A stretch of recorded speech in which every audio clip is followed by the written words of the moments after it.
Video ini hanya untuk mereka yang punya logika. Bagi yang tidak punya logika, skip aja. Belakangan ini kayaknya ada perubahan positif dalam cara orang beragama.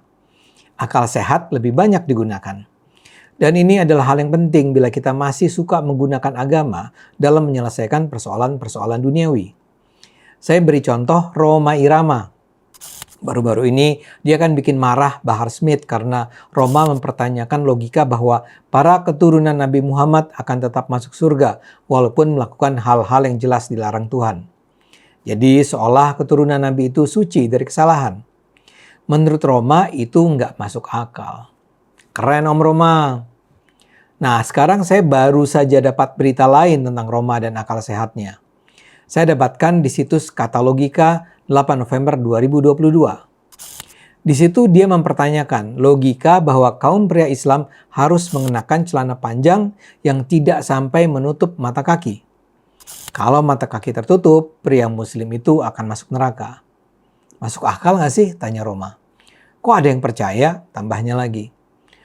Gaya beragama Roma ini saya rasa mewakili sebuah sikap kritis umat Islam yang tidak akan menerima mentah-mentah begitu saja apapun yang disampaikan para pemuka Islam tentang apa yang boleh dan tidak boleh dilakukan umat Islam. Dan ini adalah sebuah perkembangan penting bagi Indonesia yang mayoritas penduduknya beragama Islam. Kalau umat Islam masih terjebak dengan gaya beragama dengan tafsiran sempit, umat Islam akan jadi salah satu faktor penghambat kemajuan bangsa. Kita kembali dulu ke soal celana tadi ya. Jadi memang ada sebuah keyakinan agama bahwa Nabi Muhammad memerintahkan kaum laki-laki muslim mengenakan celana yang ujungnya tidak menutup mata kaki. Menurut mereka yang percaya dengan ajaran ini, Nabi Muhammad pun selalu mengenakan celana yang tidak menutup mata kaki.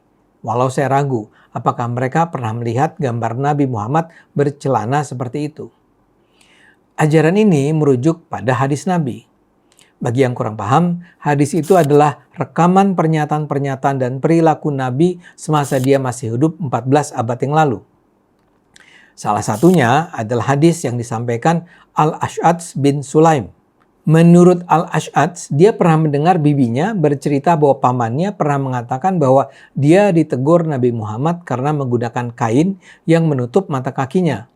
Nabi kemudian minta paman bibinya itu menjadikan cara berpakaiannya sebagai teladan. Menurut si paman, ia melihat bahwa ujung bawah kain sarung Nabi berada di pertengahan kedua betisnya. Kemudian ada pula cerita dari Hudzaifah bin Al-Yaman yang pernah bicara dengan Nabi Muhammad. Nabi ketika itu menunjukkan bahwa ujung kainnya terletak di kedua betis Nabi. Kata Nabi lagi, kalau engkau tidak suka juga boleh lebih rendah lagi. Tapi tetap tidak dibenarkan kain tersebut menutup mata kaki.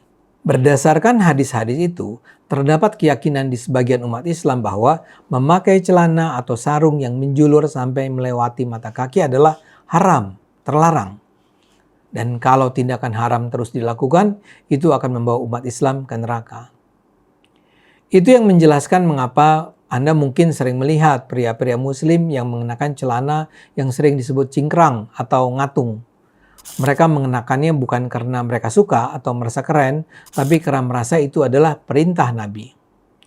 Tentu saja adalah hak mereka untuk berpakaian semacam itu. Namun saya merasa, sebagaimana Roma, keyakinan tentang kewajiban celana yang tidak menutup mata kaki lahir dari cara beragama yang keliru. Saya sih tidak tahu argumen lengkap Roma. Jadi saya cuma bisa mengutarakan pandangan saya berdasarkan pengetahuan keagamaan saya yang tentu terbatas. Kalau Anda tidak setuju dan punya argumen berbeda, silakan utarakan. Tapi mari kita hargai pandangan kita masing-masing. Buat saya yang pertama menjadi persoalan adalah cara pandang tentang hadis dan bagaimana umat Islam menerapkan hadis sebagai tuntunan perilaku muslim. Seperti saya katakan, hadis adalah catatan rekaman pernyataan dan tindakan Nabi Muhammad semasa ia hidup. Masalahnya, ketika Nabi Muhammad hidup, dia tidak meminta para pengikutnya untuk mencatat apa yang dia katakan dan lakukan. Bahkan ada catatan yang menunjukkan bahwa Nabi justru pernah melarang para pengikutnya untuk mencatat kata-kata dan tindakan dia. Dan dia melarangnya karena khawatir nantinya umat Islam akan mengacaukan catatan hadis dengan ayat-ayat Al-Quran. Kalau Al-Quran, Nabi memang memerintahkan pengikutnya untuk mencatat setiap ayat yang diterimanya. Jadi setiap ada ayat baru diterima Nabi, dia akan memanggil para pengikutnya untuk langsung mencatat atau menghafal ayat tersebut. Ini tidak terjadi pada hadis. Nabi tidak meminta para pengikutnya untuk mencatatnya.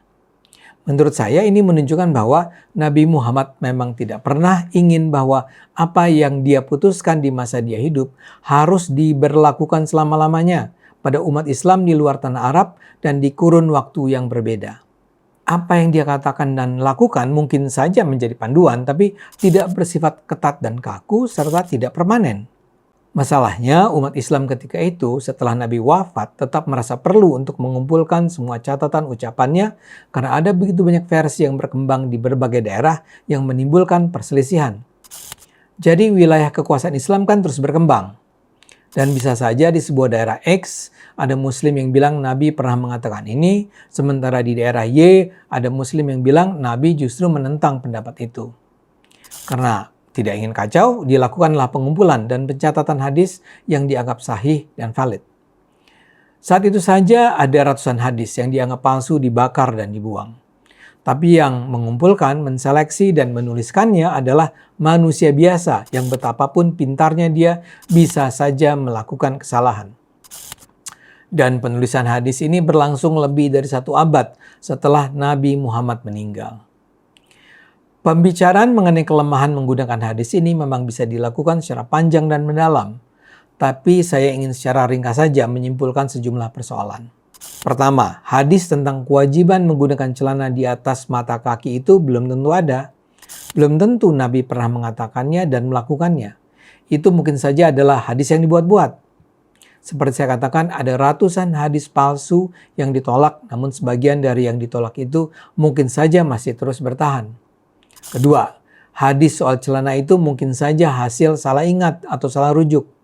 Seperti saya katakan, hadis baru dikumpulkan setidaknya puluhan tahun atau lebih dari 100 tahun setelah Nabi wafat. Ketika itu belum ada alat rekam atau video recorder. Jadi orang hanya bicara dengan mengingat-ingat. Jadi bisa saja ada muslim Arab yang merasa bahwa bibinya pernah bilang bahwa dia pernah dengar pamannya mendengar Nabi bicara begitu, tapi redaksi kalimatnya dia tidak ingat sepenuhnya. Ketiga, mungkin saja Nabi pernah bicara begitu, tapi dalam konteks yang sangat spesifik. Mungkin karena Nabi tidak ingin ujung celana dan sarung itu sampai terinjak kaki si pemakai, atau mungkin karena alasan lain. Saya tidak tahu. Yang pasti buat saya tidak masuk akal bahwa Nabi Muhammad sampai merasa perlu mengeluarkan perintah agar semua umat Islam di sepanjang masa harus mengenakan celana yang tidak menutup mata kaki. Bagaimanapun, ini kembali menunjukkan betapa tidak mudahnya bagi umat Islam menegakkan hukum dan aturan dengan berlandaskan diri pada hadis. Hadis soal celana ini hanya salah satu di antara banyak hadis yang sering diperdebatkan lainnya. Karena itu menurut saya akal sehat sangat penting. Saya tidak menyarankan Anda untuk tidak percaya pada hadis. Saya hanya menyarankan Anda untuk memahami hadis dengan menggunakan akal sehat. Saya dukung Om Roma. Ayo gunakan akal sehat. Karena hanya kalau kita gunakan akal sehat, kita semua akan selamat.